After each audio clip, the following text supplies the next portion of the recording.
ପରିସ୍ରା କରିବା ବେଳେ ପଢ଼ି ଦିଅନ୍ତୁ ଏହି ତିନୋଟି ଶବ୍ଦ।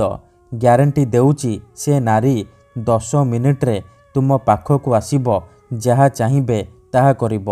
ହଁ ଫ୍ରେଣ୍ଡସ୍, ଯଦି ଆପଣ ସୁନ୍ଦରୀରୁ ସୁନ୍ଦରୀ ଝିଅକୁ ମନେ ମନେ ଭଲ ପାଉଛନ୍ତି, ପଡ଼ିଶା ଘର ସୁନ୍ଦରୀ ଭାଉଜକୁ ମନେ ମନେ ଭଲ ପାଉଛନ୍ତି, କିନ୍ତୁ ଯେତେ ଚେଷ୍ଟା କଲେ ମଧ୍ୟ ତାକୁ ପଟେଇ ପାରୁନାହାନ୍ତି, ତାକୁ ନିଜର ମନ କଥା କହିବାକୁ ଡରୁଛନ୍ତି, ଆଉ ଆପଣ ଚାହୁଁଛନ୍ତି କି ସେ ଝିଅ ନିଜେ ଆସି ଆପଣଙ୍କୁ ଭଲ ପାଉଛି ବୋଲି କହୁ, ତେବେ ପରିସ୍ରା କରିବା ବେଳେ ଏହି ତିନୋଟି ଶବ୍ଦକୁ 3 ଥର ପଢ଼ି ଦିଅନ୍ତୁ।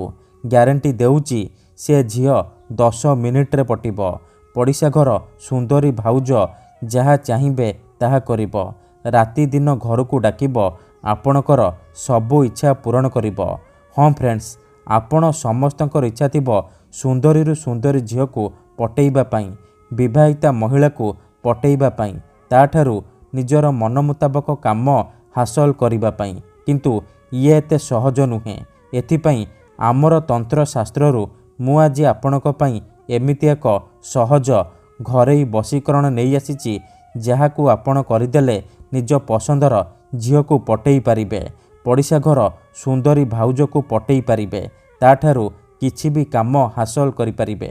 ଏହି ବଶୀକରଣ କରିବା ପାଇଁ ଆପଣଙ୍କୁ କୌଣସି ପ୍ରକାର ମନ୍ତ୍ରତନ୍ତ୍ର କରିବାକୁ ପଡ଼ିବନି କିମ୍ବା କିଛି ବି ପଇସା ଖର୍ଚ୍ଚ କରିବାକୁ ପଡ଼ିବନି। ଆପଣ ବିନା ମନ୍ତ୍ର, ବିନା ତନ୍ତ୍ର, ବିନା କିଛି ପଇସା ଖର୍ଚ୍ଚ କରି ନିଜ ପସନ୍ଦର ସୁନ୍ଦରୀରୁ ସୁନ୍ଦରୀ ଝିଅକୁ ପଟେଇ ପାରିବେ। କେବଳ ଆପଣଙ୍କୁ ପରିସ୍ରା କରିବା ବେଳେ ଏହି ତିନୋଟି ଶବ୍ଦକୁ 3 ଥର ପଢ଼ିବାର ଅଛି। ତାପରେ ଦେଖିବେ ଚମତ୍କାର। ଯେମିତି ଆପଣ ଏପଟେ ଏହି ତିନୋଟି ଶବ୍ଦକୁ ପଢ଼ିବେ, ସେପଟେ ସିଏ ବିଚଳିତ ହୋଇ ଉଠିବ। ଯେପର୍ଯ୍ୟନ୍ତ ଆପଣଙ୍କ ପାଖକୁ ଆସିନି, ଆପଣଙ୍କ ସହିତ ସମ୍ପର୍କ ରଖିନି, ସିଏ ଗୋଟେ ମୁହୂର୍ତ୍ତ ବି ରହିପାରିବନି। ନମସ୍କାର ଫ୍ରେଣ୍ଡସ୍, ଓଡ଼ିଆ ଫଣ୍ଡା ଚ୍ୟାନେଲକୁ ଆପଣମାନଙ୍କୁ ସ୍ୱାଗତ।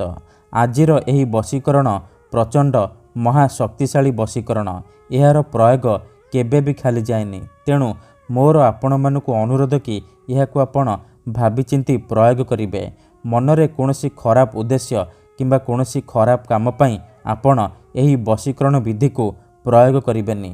ଯଦି ଆପଣ ସେ ଝିଅକୁ ସତରେ ଭଲ ପାଉଛନ୍ତି, ତାକୁ ବିବାହ କରିବାକୁ ଚାହୁଁଛନ୍ତି, ତେବେ ଆପଣ ଏହି ବଶୀକରଣକୁ ପ୍ରୟୋଗ କରିବେ। ଅନ୍ୟଥା ମନରେ କୌଣସି ଖରାପ ଉଦ୍ଦେଶ୍ୟ କିମ୍ବା କୌଣସି ଖରାପ କାମ ପାଇଁ ଆପଣ ଏହି ବଶୀକରଣକୁ ପ୍ରୟୋଗ କରିବେନି। କାହିଁକି ନା ପରିସ୍ରାର ଏହି ବଶୀକରଣର କୌଣସି ପ୍ରକାର କାଟ ନାହିଁ। ଯେଉଁ ଝିଅ ବା ବିବାହିତା ନାରୀ ଉପରେ ଆପଣ ଏହି ବଶୀକରଣକୁ ମାତ୍ର ଗୋଟିଏ ଥର ପ୍ରୟୋଗ କରିଦେବେ, ସିଏ ସେହି ସମୟଠାରୁ ଆପଣଙ୍କ ଆଡ଼କୁ ଆକର୍ଷିତ ହେବାକୁ ଲାଗିବ, ଆପଣଙ୍କୁ ଭଲ ପାଇବାକୁ ଲାଗିବ। ଆପଣଙ୍କ ପ୍ରେମରେ ଏମିତି ଦିବାନୀ ହେଇଯିବ କି ପାଗଳି ପରି ଆପଣଙ୍କୁ ଭଲ ପାଇବ। ଏହି ବଶୀକରଣ ସାହାଯ୍ୟରେ ଆପଣ ଶାଶୁ, ନଣନ୍ଦ, ଦିଅର, ଭାଉଜ କାହାକୁ ବି ନିଜ ବଶରେ କରିପାରିବେ, ତାଠାରୁ ନିଜର ମନ ମୁତାବକ କାମ ହାସଲ କରିପାରିବେ। ପଡ଼ିଶା ଘର ସୁନ୍ଦରୀ ଭାଉଜକୁ ମଧ୍ୟ ପଟେଇ ପାରିବେ, ତାଠାରୁ ନିଜର ମନ ମୁତାବକ କାମ ହାସଲ କରିପାରିବେ। ତେବେ ଏହି ବଶୀକରଣ କରିବା ଅତି ସହଜ। ଏହାକୁ ଆପଣ କିପରି କରିବେ, କେମିତି କରିବେ, ଏହାର ପ୍ରୟୋଗ ବିଧି କ'ଣ, ପରିସ୍ରା କରିବା ବେଳେ ଆପଣ କିପରି 3ଟି ଶବ୍ଦକୁ ପଢ଼ିବେ, ମୁଁ ଆପଣଙ୍କୁ ଶିଖେଇବି। ସମ୍ପୂର୍ଣ୍ଣ ପ୍ରୟୋଗ ବିଧି ମୁଁ ଆପଣଙ୍କୁ ଶିଖେଇବି। ଜାଣିବା ପାଇଁ ମୋର ଆପଣମାନଙ୍କୁ ଅନୁରୋଧ କି ଆପଣ ଭିଡ଼ିଓଟିକୁ ମୂଳରୁ ଶେଷ ପର୍ଯ୍ୟନ୍ତ ପୁରା ଧ୍ୟାନ ସହିତ ଦେଖିବେ। ବିଧିଟି ଜାଣିବା ପୂର୍ବରୁ ଆଉ ଗୋଟିଏ କଥା ମନେ ରଖନ୍ତୁ, ମନ୍ତ୍ର, ତନ୍ତ୍ର, ଯନ୍ତ୍ର, ବଶୀକରଣ ଇଏ ଏମିତି ସେମିତି କାମ କରେନି। ମନରେ ସମ୍ପୂର୍ଣ୍ଣ ବିଶ୍ୱାସ, ନିଷ୍ଠା ଆଉ ଏକାଗ୍ରତାର ସହିତ ଆପଣଙ୍କୁ ଏହି ବଶୀକରଣ କରିବାକୁ ପଡ଼ିବ। ତେବେ ଯାଇ ମୁଁ ଆପଣଙ୍କୁ ଗ୍ୟାରେଣ୍ଟି ଦେଉଛି ଆପଣ 100ରୁ 100% ସଫଳ ହେବେ।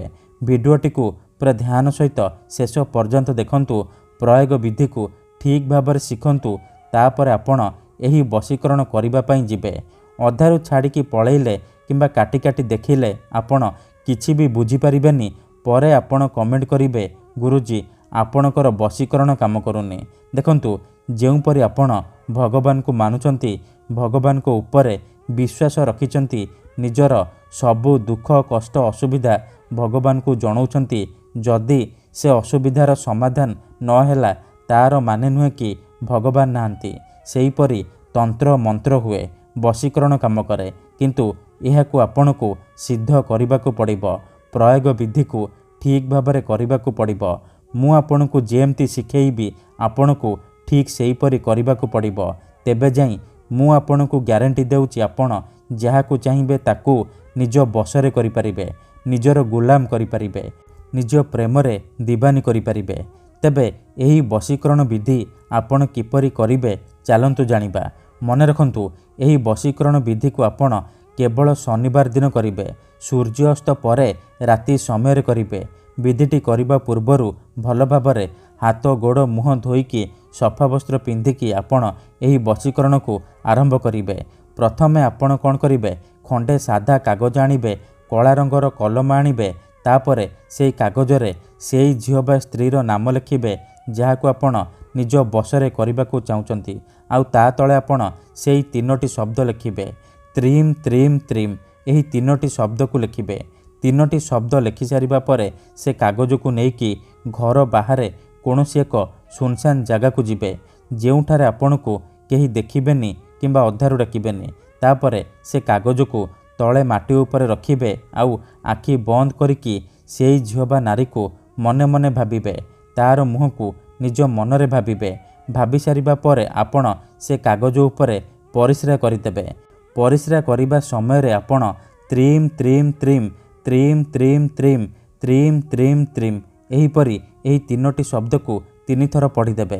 ତାପରେ 5 ଥର ସେଇ ଝିଅ ବା ସ୍ତ୍ରୀର ନାମ କହିବେ ଯାହାକୁ ଆପଣ ପଟେଇବାକୁ ଚାହୁଁଛନ୍ତି। ଏତିକି କରିସାରିବା ପରେ ଆପଣ ଚୁପଚାପ ଘରକୁ ଫେରିଆସିବେ। ପଛକୁ ବୁଲିକି ଚାହିଁବେନି। ଏତିକି କରିକି ଦେଖନ୍ତୁ 2ରୁ 3 ଘଣ୍ଟା ଭିତରେ ପ୍ରଭାବ ପଡ଼ିବା ଆରମ୍ଭ ହୋଇଯିବ। ସେ ଝିଅ ହେଉ ବା ବିବାହିତା ମହିଳା ଆପଣଙ୍କ ଆଡ଼କୁ ଆକର୍ଷିତ ହେବାକୁ ଲାଗିବ। ଧନ୍ୟବାଦ।